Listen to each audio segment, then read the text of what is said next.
ሌላው እስልምናን ብዙ ሰዎች እንዲመርጡት ያደረገውና ኢቭን ከክርስትና ወጣው ወደ እስልምና እንዲገቡ ከሚያረጋቸው ምክንያቶች ውስጥ ዋነኛው በክርስትና ውስጥ ያለው ግራ የሚያጋቡ ብዙ ሐሳቦች ናቸው። እስልምና በጣም ክሊርና ግልጽ የሆነ የትኛውም ሰው ሊረዳው የሚችለው አስተምሮ ሲኖረው፣ ክርስትና ውስጥ ግን ብዙ ግራ መጋባቶችና ሰዎች ግራ እንዲጋቡ የትኛው ትክክል እንደሆነ እንዳያውቁ የሚያረጋቸው ነገር አለ። ከነዛ ውስጥ አንደኛው ስለ እግዚአብሔር የተቀመጠው ነገር ነው። ግልጽ በሆነ መንገድ መጽሐፍ ቅዱስ ላይ አብ፣ ወልድ፣ መንፈስ ቅዱስ የሚባሉ ነገሮች ባይኖሩም ነገር ግን ሰዎች ከተለያዩ ጥቅስ ጋር አገናኝተው እግዚአብሔር አንድ ሆኖ በሶስት ማንነት እንደተገለጠ ይናገራሉ። ያ ሶስት አምላክ አይደለም የሚያመልኩት፣ ግን ደግሞ እግዚአብሔር በራሱ ሶስት አካል አለው የሚለው ለመረዳት ከባድ ነው። ኢቭን ደግሞ መጽሐፍ ቅዱስ ላይ ግልጽ የሆነ ስለ ስላሴ የተጻፈ ነገር የለም። በእስልምና ግን አንድ አምላክ ነው፣ ከዛ ውጪ አምላክ ሶስት አይደለም ብለው ያምናሉ። ሁለተኛው እስኪ ከኦርቶዶክስ እንጀምር። ኦርቶዶክስ ውስጥ በጣም ትልቅ ቦታና ክብር ከሚሰጣቸው ሰዎች ውስጥ ማርያም የመጀመሪያዋ ናት። የጌታችን የኢየሱስ ክርስቶስ እናት ማርያም ብዙ ሰዎች እንደ ቅድስት ሰው ከማየት ይልቅ እንደ አምላክ ያዩታል። የኦርቶዶክስ አስተምህሮ ግን ማርያም ፍጹም ሰው እንደሆነች እንጂ ፍጹም አምላክ እንደሆነች አይደለም። ኢቭን አምልኮቱን ስንመለከት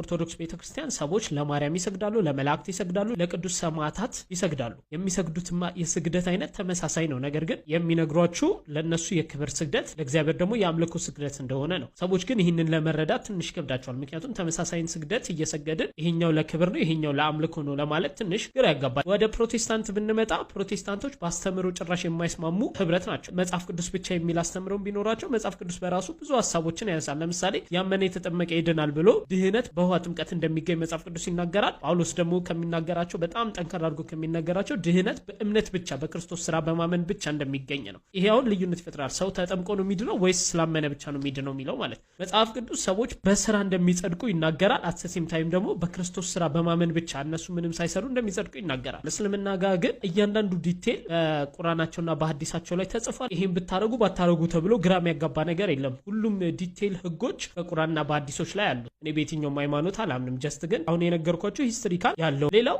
እስልምናን ብዙ ሰዎች እንዲመርጡት ያደረገውና ኢቭን ከክርስትና ወጣው ወደ እስልምና እንዲገቡ ከሚያረጋቸው ምክንያቶች ውስጥ ዋነኛው በክርስትና ውስጥ ያለው ግራ የሚያጋቡ ብዙ ሐሳቦች ናቸው።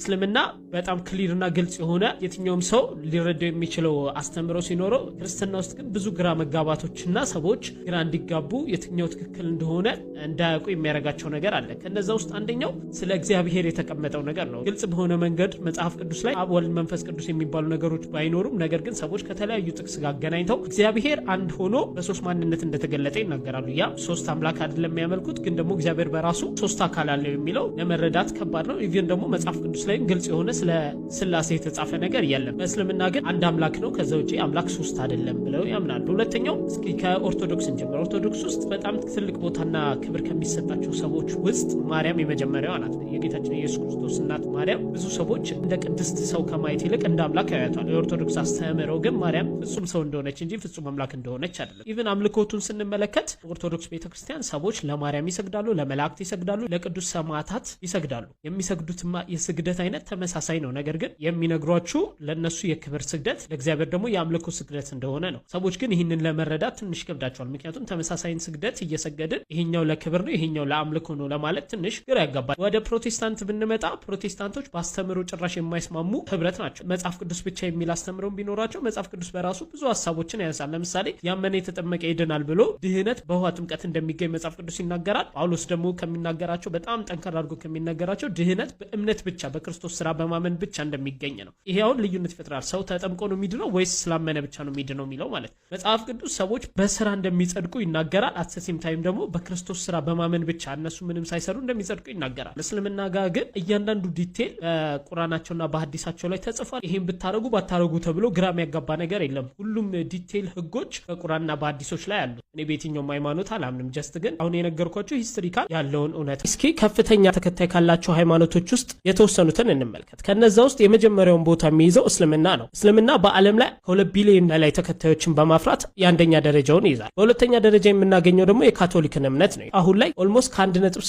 ቢሊዮን በላይ ተከታዩ አሉት። ሶስተኛ ደግሞ የሚገኘው ምንም አይነት ሃይማኖት የለንም ብለው ራሳቸውን ከየትኛውም ሃይማኖት ውጭ አድርገው የሚኖሩት ልክ እንደ ኤቲስት፣ አግኖስቲክ እንዲሁም ደግሞ ሴኩላር ሁማኒዝም ውስጥ የሚገኙ ሲሆኑ እነሱም 1.3 ቢሊዮን ደርሰዋል። ከዛ ቀጥሎ በአራተኛ ደረጃ የምናገኘው የሂንዱዝም እምነት ሲሆን እሱም ኦልሞስት ከ1.2 ቢሊዮን በላይ ተከታዮችን በማፍራት የአራተኛውን ደረጃ ይይዛል። ከዛ የፕሮቴስታንት እምነት ሲሆን እሱም በዓለም ላይ 1 ቢሊዮን በላይ ተከታዮችን በማፍራት በአምስተኛ ደረጃ የምናገኘው የፕሮቴስታንትን እምነት ነው። ከዛ በመቀጠል የቡዲዝም እምነት 520 ሚሊዮን ተከታዮችን በማፍራት በስድስተኛ ደረጃ ሲገኝ፣ በሰባተኛ ደረጃ የምናገኘው የኦርቶዶክስ ሃይማኖትን ሲሆን በዓለም ላይ ከ260 እስከ 270 ሚሊዮን የሚሆን ተከታዮች አሉት። ዛሬ እስኪ ከፍተኛ በዓለማችን በተከታይ ቁጥር በከፍተኛ ሁኔታ እየጨመረ ካለው ሃይማኖቶች ውስጥ የመጀመሪያው እስልምና ነው። እስልምና ኦልሞስት አሁን ላይ ከ2 ቢሊዮን ህዝብ በላይ ተከታይ ያለው።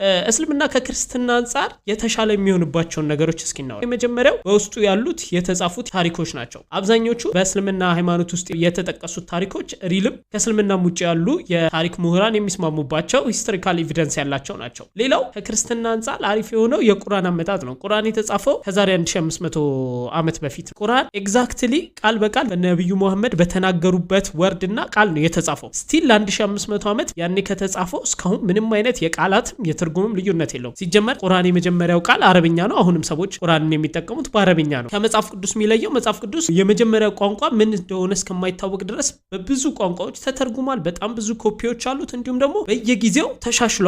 ቃላቶች ተቀንሰዋል፣ ተጨምረዋል። ቁርአን ላይ እንደዚህ አይነት ነገር የለም። ሌላው ለሳይንስ ያለው ቅርበት ነው። እስልምና ከክርስትና በተሻለ ከሳይንስ ጋር ይስማማል። በጣም ዋናውና በጣም የሚገርመው ደግሞ ለስካም የማይመች ሃይማኖት ቢኖር እስልምና ነው። አሁን ለምሳሌ በፕሮቴስታንት ስታዩ ራሳቸውን ነብይ አድርገው የሚጠሩ ሰዎች በየጊዜው ይመጣሉ። እኔ ነብይ ነኝ ከእግዚአብሔር ተልኬያለሁ እያሉ ብዙ ሰዎችን ስካም ያደርጋሉ፣ ገንዘብ ይበላሉ። እስልምና ላይ ግን የመጨረሻው ነብይ ነብዩ መሐመድ። በተለያዩ ጊዜዎችም ራሳቸውን የእስልምና ነብይ አድርገው ለመነሳት የሞከሩ ሰዎች አሉ። ስቲል ግን ጠንካራ የሆነ መሰረት ያለው ሃይማኖት ስለሆነ እነሱን ገና ከጅምሩ አስወግዷቸው። አሁን ማንም ሰው በእስልምና ውስጥ ከነብዩ መሐመድ ውጪ ራሱን ነብይ አድርጎ አይመጣም። በጣም ደስ የሚለው ደግሞ ከአምላካቸው ጋር ያላቸው ግንኙነት ስቲል ሰዎች እስልምና እንዲመርጡት ያደርጋቸዋል። ምክንያቱም በእስልምና የሚታወቀው አንድ አምላክ አላህ ነው፣ ከሱ ውጭ አምላክ የለም። ሰዎች ሁሉ ዴይሊ ይሰግዳሉ፣ ጠዋት ይሰግዳሉ። አይ ቲንክ በቀን 3 ወይ 4 ይሰግዳሉ፣ እርግጠኛ ስላልሆንኩ ነው።